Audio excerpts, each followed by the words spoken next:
Welcome to my YouTube channel art education. आज के session में हम लोग देखने वाले हैं बातचीत, जो शीर्षक पाठ है जिसके लेखक है बाल्किश भट्ट जी। अगर 12th क्लास में आर्ट्स, साइंस और कॉमर्स किसी भी फैकल्टी से अगर आप हैं तो सबसे ज्यादा अगर आपके नंबर इंक्रीज करने में कोई सब्जेक्ट योगदान करता है तो है हिंदी। और हिंदी की एकदम बेहतरीन जानकारी आपको आपके इस यूट्यूब चैनल आर्ट एजुकेशन पे आपको मिलेगा। एक एक वीडियो को सब्जेक्टिव टोटली चीज 100% बच्चे आपके पास 100 में 100 नंबर लेकर आए हिंदी में। सोचिए, तो आप भी अगर आना चाहते हैं 100 में 100 नंबर तो जुड़ जाइए अपने इस YouTube चैनल आर्ट एजुकेशन से। इस क्लास में हम लोग देखेंगे बातचीत, जो शीर्षक निबंध है। इस बातचीत शीर्षक निबंध के हम लोग ऑब्जेक्टिव क्वेश्चन को देखेंगे और बेहतर तरीका से इसे समझने की कोशिश भी करेंगे। तो आइए शुरू करते हैं और बढ़ते हैं आगे बिना देर के अपने क्वेश्चन की ओर। चलिए, नेक्स्ट प्रश्न एकदम 1 नंबर प्रश्न आपके सामने, बहुत सुंदर सा प्यारा सा क्वेश्चन आपके सामने है। डिस्कस के साथ क्लास में याद करके आपको जाना है, ठीक है ना, ज्यादा भटकने की कोई जरूरत नहीं है। तो आइए शुरू करते हैं। जय श्री राधे राधे कहकर। चलिए, फर्स्ट क्वेश्चन है, बाल्किश भट्ट की रचना बातचीत क्या है। सबसे पहला बात, बाल्किश भट्ट की जो रचना है बातचीत है। क्या है? बातचीत। और बातचीत जो है एक निबंध है। क्या है? निबंध है। बात समझ में आया? निबंध जो है और बाल्किश भट्ट इसके रचनाकार है। क्या है? रचनाकार है। बाल्किश भट्ट का जन्म हुआ था इलाहाबाद उत्तर प्रदेश। इलाहाबाद उत्तर प्रदेश में इनका जन्म हुआ था। ये बात आप ध्यान रखेंगे, है ना। 23 जून, कुछ बातें यहां सुन लीजिए ध्यान से। 23 जून 1844 में इनका जन्म हुआ था और 20 जुलाई 1914 में इनका निधन हुआ था। इतना बात आपके दिमाग में आ जाना चाहिए, यह प्रश्न एग्जाम में पूछा जाता है। बाल्किश भट्ट का जन्म इलाहाबाद उत्तर प्रदेश में 23 जून 1844 में जन्म हुआ था और 20 जुलाई 1914 में इनका निधन हुआ था। इतना क्लियर हो गया? थोड़ा उग्र स्वभाव के व्यक्ति थे। आइए आगे बढ़ते हैं। तो क्वेश्चन है, बाल्किश भट्ट की रचना बातचीत क्या है। ऑप्शन ए है एकांकी, ऑप्शन बी कहानी, ऑप्शन सी यात्रा वृत्तांत, ऑप्शन डी ललित निबंध। राइट आंसर आप लगाएंगे ऑप्शन डी ललित निबंध। क्लियर हो गया? आ गए हैं तो अंत तक जुड़े रहिएगा, बहुत मजा आएगा। एक से एक बेहतरीन क्वेश्चन आपको इसमें देखने को मिलेंगे। चलिए नेक्स्ट प्रश्न देखते हैं। अगला जो प्रश्न है आपके सामने यह है, देखेंगे क्या। दूसरा, बाल्किश भट्ट किस युग के निबंधकार है। किस युग के निबंधकार है? अब ध्यान दीजिएगा, अगर बाल्किश भट्ट का काल पूछ दे कि किस काल के निबंधकार हैं, किस काल के लेखक हैं, तो आप कहिएगा आधुनिक काल के। किस काल के? आधुनिक काल के। आधुनिक काल। समझ में आ रहा है ना मेरे प्यारे? बात को एकदम ध्यान समझते चलिएगा। काल पूछा जाए तो आधुनिक काल के, अगर युग पूछ दे तो भारतेंदु युग के। किस युग के? भारतेंदु युग के आपके निबंधकार हैं बाल्किश भट्ट जी। इतना बात आपको समझ में आ गया? ऑप्शन ए देखिएगा प्रसाद युग, ऑप्शन बी भारतेंदु युग, ऑप्शन सी द्विवेदी युग, ऑप्शन आपका डी है श्वेतेश्वर युग, है ना। तो राइट आंसर आपके हो जाएंगे भारतेंदु युग। Option B is right answer. Clear हो गया 2 नंबर प्रश्न? कोई दिक्कत? चलिए तीसरा प्रश्न देखते हैं। तीसरा प्रश्न आपके सामने यह है कि मनुष्य की बातचीत का उत्तम तरीका क्या हो सकता है। जो पाठ है आपका बातचीत ललित निबंध में, इसमें बाल्किश भट्ट जी बातचीत के शैली को बताते हैं। और बातचीत को सर सकता है, देखिए जो भी बातें निकलेगी वो सब बेहतर से बेहतर ऑब्जेक्टिव प्रश्न होंगे। आपके जो क्लास होने वाले हैं, कोई भी फालतू बातें, सिर्फ ज्ञान की बातें होगी और हम लोग कम टाइम में ज्यादा से ज्यादा पढ़ने की कोशिश करेंगे। तो एकदम ये बात को ध्यान रखिए आप लोग, और सपोर्ट प्यार अपना बनाए रखिए। काफी मेहनत होती है सारी चीजों को तैयार करने में, पढ़ाने में। तो थोड़ा सा आपकी सपोर्ट मिलेगी तो मुझसे मोटिवेशन मिलेगी और बेहतर आपके लिए कर लेंगे, है ना। तो आइए, अब बातचीत का उत्तम तरीका क्या हो सकता है। इसमें बाल्किश भट्ट जी बताते हैं कि बातचीत का सबसे उत्तम तरीका ये है कि अवाक होकर खुद से बात करना। चुप रहिए और खुद से बात कीजिए। जब व्यक्ति खुद से बात करेगा ना तो खुद के बारे में पहचानेगा, जिसको हम लोग योग, ध्यान योग कहते हैं, है कि ना। तो यहाँ पे देखिएगा बातचीत का उत्तम तरीके का अपना है विद्वतापूर्ण बात करना, ऑप्शन बी है तर्कपूर्ण बात करना, ऑप्शन सी है भीड़ से बात करना, और ऑप्शन डी है अवाक होकर खुद से बातचीत करना। तो आपके दिमाग में आ गया होगा, इसका राइट आंसर हो जाएगा ऑप्शन डी अवाक होकर, चुप होकर के खुद से बातें करना। चलिए नेक्स्ट प्रश्न की ओर बढ़ते हैं, और यह है संवाद में सबसे महत्वपूर्ण क्या होता है। संवाद का मतलब होता है बातचीत करना। क्या होता है? बातचीत करना। अब संवाद में क्या होता है? आत्मीयता होनी चाहिए, मन होनी चाहिए बातचीत करने का। अगर प्रेमी प्रेमिकाएं बात करते हैं, अगर मन ना होके उस सबके, अगर आत्मीयता ना होके, तो रात रात में कथी बताइए सब क्या है? आत्मीयता ना है। तो बातचीत जो है संवाद का मतलब होता है एक दूसरे में टॉक करना, बात करना। तो बातचीत में सबसे ज्यादा जरूरी, संवाद में सबसे ज्यादा जरूरी क्या होता है? आत्मीयता। दिल होनी चाहिए बातचीत करने का। देखेंगे यहाँ पे ऑप्शन ले लीजिए आप, ए है तर्क, ऑप्शन बी जिज्ञासा, ऑप्शन सी आत्मीयता, ऑप्शन डी है प्रवाहपूर्ण भाषा। तो आप एकदम लगा दीजिएगा, राइट आंसर आपके ऑप्शन सी हो जाएंगे, आत्मीयता। यानी संवाद में सबसे महत्वपूर्ण क्या है, आत्मीयता है। क्लियर हुआ? नेक्स्ट प्रश्न की ओर बढ़ जाएं। चलिए आइए, मजा आ रहा है ना? अब देखेंगे बाल्किस भट्ट का जन्म हुआ था, हम लोग चर्चा किए हैं ना, बाल्किस भट्ट का जन्म जो हुआ था 23 जून 1844 में इनका जन्म हुआ था इलाहाबाद उत्तर प्रदेश में इनका जन्म हुआ था। बताइए, ये बात आपके दिमाग में आ गया? उत्तर प्रदेश में इनका जन्म हुआ था। ऑप्शन ए है 23 जून 1884, 23 जून 1844, 20 जुलाई 1902 और 18 दिसंबर 1834 को। आप कहिएगा राइट आंसर आपके ऑप्शन बी हो जाएंगे, 23 जून 1844 में आपके बाल्किस भट्ट जी का जन्म हुआ था। कहां हुआ था? इलाहाबाद उत्तर प्रदेश में। और निधन पूछ दे, निधन कब हुआ था बताए ना? निधन 20 जुलाई, क्या कहिएगा, 20 जुलाई 1914 में इनका निधन हुआ था। क्लियर हो गया बातें? बढ़ जाए आगे, मजा आ रहा है ना? चलिए नेक्स्ट प्रश्न देखते हैं। संयोगिता स्वयंवर, बहुत यहां डिफिकल्ट बातें होगी, कंफ्यूजन वाले बातें होगा। एक बार सुन लीजिए मेरे बातों को, सारा कंफ्यूजन दूर। टाइम दीजिए, मजा आएगा, थोड़ा सा समझिए, क्लास पूरा देखिए, तब आपको समझ में आएगा यहाँ पे क्या चीजें दी जा रही है। दो बातें याद रखेंगे, एक आएगा नल दमयंती, क्या आएगा? नल दमयंती। एक आएगा दमयंती, संयोगिता स्वयंवर है, अब आएगा दमयंती स्वयंवर, ठीक है ना? संयुक्ता स्वयंवर चाहे दमयंती स्वयंवर, यहां गौर करेंगे, बहुत इंपॉर्टेंट बातें आपको बताई जा रही है। नल दमयंती चाहे दमयंती जो स्वयंवर मिलेगा, यह आपके बालकृष्ण भट्ट की रचना है, बालकृष्ण भट्ट की रचना है, बालकृष्ण भट्ट की रचना है। ये बातें दिमाग में रखिएगा। लेकिन वहीं लगा दे संयोगिता स्वयंवर, संयोगिता स्वयंवर, तो जो संयोगिता स्वयंवर रचना है यह है आपके श्रीनिवास दास की। किनकी है? श्रीनिवास दास की रचना है। बताइए, दिमाग में आया बात? श्रीनिवास दास की संयोगिता स्वयंवर है ना, बल्कि दमयंती स्वयंवर, नल दमयंती, यह किनकी रचना है? बालकृष्ण भट्ट की रचना है। क्लियर हो गया? ऑप्शन ए देखेंगे, क्या लिखा है जी?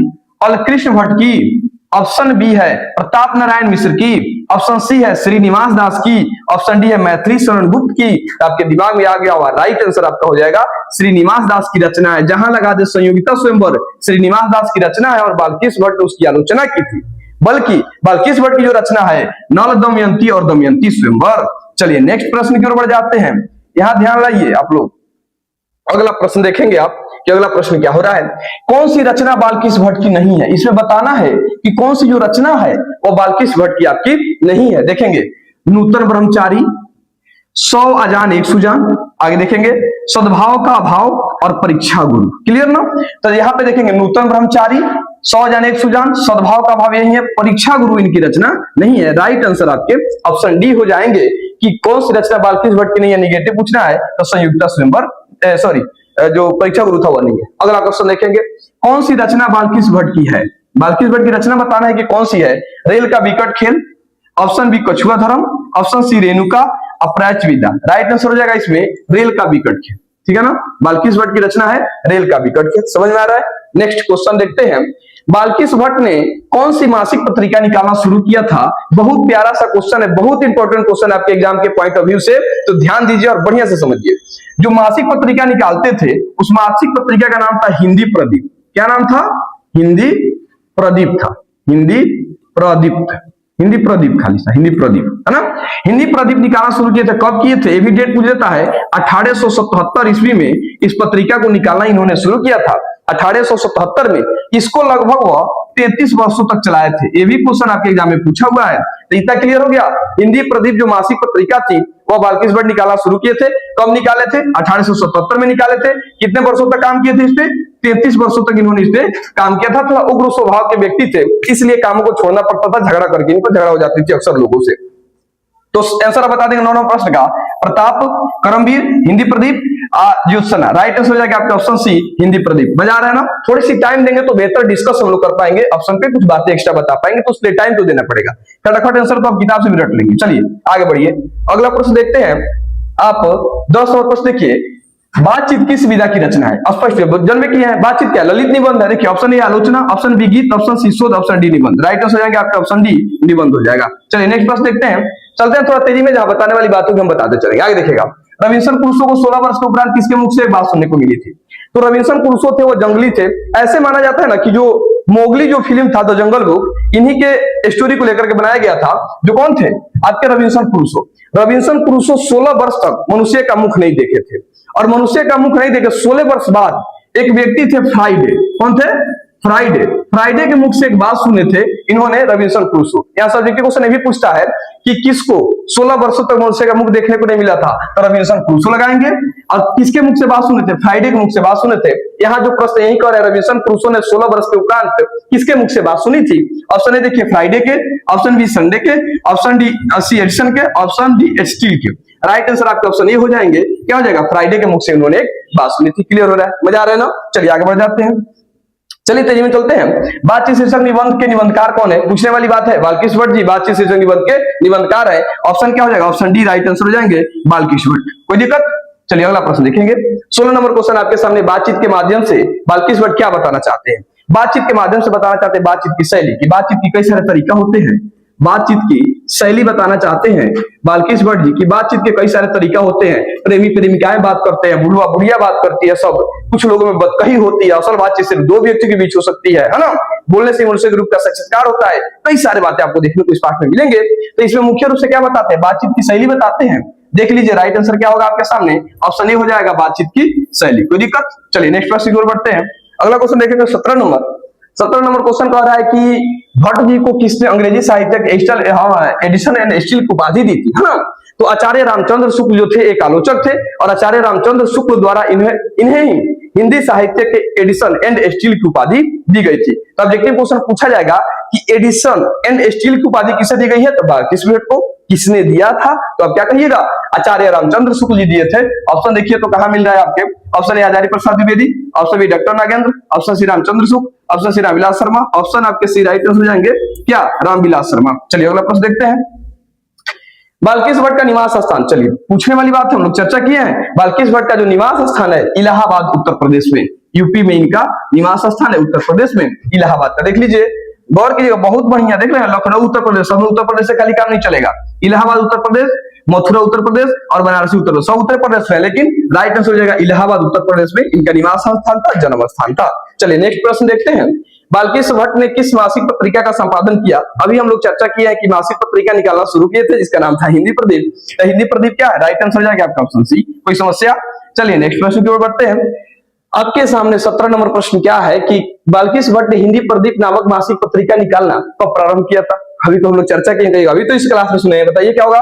Option A 1877, option B 1888, option C 1890, 1894। Right answer कहिएगा 1877 में इन्होंने निकालना शुरू किया था। इसको 33 वर्षों तक क्या किए थे? वो चलाए थे। मजा आ रहा है ना?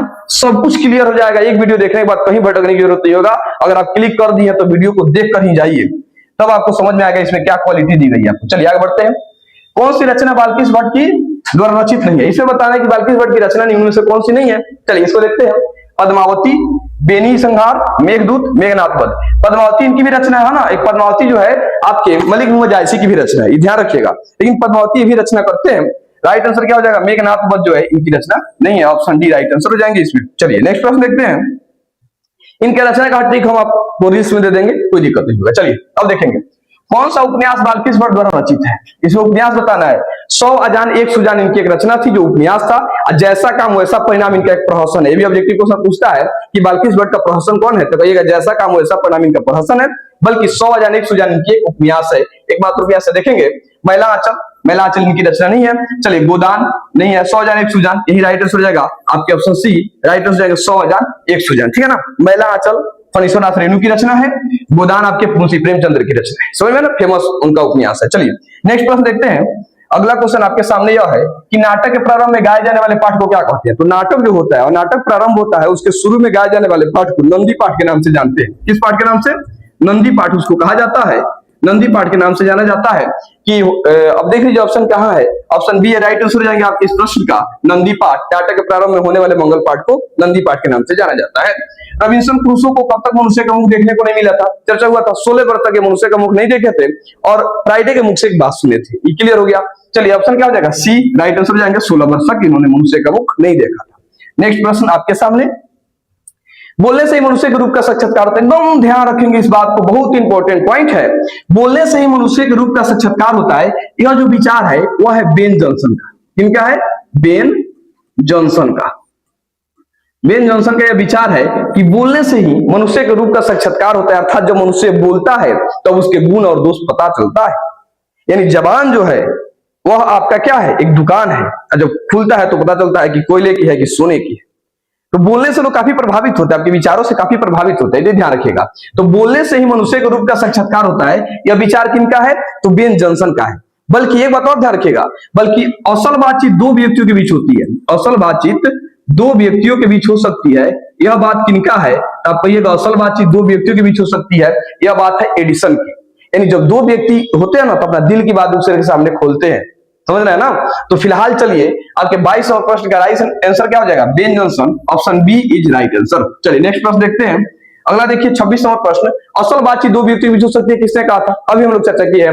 असल बातचीत दो व्यक्ति के बीच हो सकती है, यह विचार एडिसन का है। देखिए ऑप्शन ए में सही हो जाएगा, option A Edison is right answer. चलिए नेक्स्ट प्रश्न देखते हैं, फटाफट समझते चल रहा है। एडिसन के अनुसार असल बातचीत कितने व्यक्ति के बीच हो सकती है, पलट दिया उसको। एडिसन के अनुसार असल बातचीत कितने व्यक्तियों के बीच होती है, कहिएगा दो व्यक्तियों के बीच, ऑप्शन ए सही हो जाएगा। चलिए नेक्स्ट प्रश्न देखिए, काफी नजदीक है हम लोग मेरे भाई साहब। देखिए बातचीत से मन किस प्रकार का हो जाता है, जब बातचीत कर लिया जाता है तो लोगों का मन स्वच्छ और हल्का हो जाता है, हाँ कि ना। मोबाइल ले ली खाली चलाओ रहे तो वो ना हुई, फैमिली के साथ बैठिए बातें कीजिए, तो बातचीत जब हम लोग करते हैं तो मन स्वच्छ और हल्का हो जाता है। ऑप्शन देखिए कहां मिल रहा है, ऑप्शन ए है क्रोधपूर्ण, ऑप्शन ए भारी और बोझिल हो जाता है, नहीं हल्का और स्वच्छ हो जाता है। राइट आंसर आपके ऑप्शन ए सी मिल जाएंगे, क्या हो जाता है, हल्का और स्वच्छ हो जाता है। चलिए नेक्स्ट प्रश्न देखते हैं, किसके न होने से सृष्टि गूंगी प्रतीत होती है। बल्कि इस बार ये बताते हैं कि अगर बातचीत न होता, अगर हमें वाक शक्ति न होती, वाक शक्ति का मतलब होता है बोलने की शक्ति, अगर हमारे अंदर बोलने की शक्ति न होती तो सारी सृष्टि गूंगी प्रतीत होती और हम किसी कोने में लुंज पुंज होकर बैठे रहते, जो बोल करके अपना दुख सुख एक दूसरे के सामने प्रकट करते हो नहीं कर पाते। बातें समझ रहे हैं ना, क्लियर हुआ। तो जब अगर किसके न होने से सृष्टि गूंगी प्रतीत होती थी, वाक शक्ति के, वाक शक्ति अगर हमारे अंदर न हो तो क्या हो जाएगी, सृष्टि गूंगी प्रतीत हो जाएगी। चलिए ऑप्शन देख लीजिए कहां दिया है, श्रवण शक्ति, श्रवण मतलब तो सुनने की शक्ति होता है, श्रवण शक्ति नहीं जी, वाक शक्ति।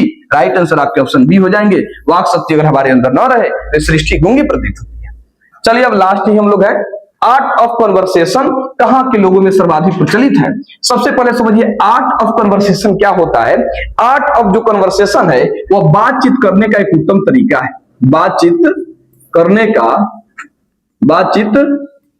का उत्तम तरीका है, उत्तम तरीका है। दिमाग लाइए, ठीक है ना। सब्जेक्टिव क्वेश्चन भी एग्जाम में पूछा हुआ है कि आर्ट ऑफ कन्वर्सेशन क्या है। आर्ट ऑफ कन्वर्सेशन बातचीत करने का एक उत्तम तरीका है, जिसमें बातचीत के दौरान ऐसे प्रसंग छेड़े जाते हैं जिन्हें कानों को सुनकर अत्यंत सुख मिलता है। और यह जो कला है यूरोप के लोगों में सर्वाधिक पाई जाती है, आर्ट ऑफ कन्वर्सेशन। यूरोपवासी बहुत मजेदार बातें करते हैं, आपको मजा आ जाएगा सुन करके। ऑप्शन ए अफ्रीका के, भारत के, यूरोप के, कनाडा के। राइट आंसर जाएंगे आपका ऑप्शन सी, यूरोप के लोगों में यह बातचीत की शैली ज्यादा पाई जाती है।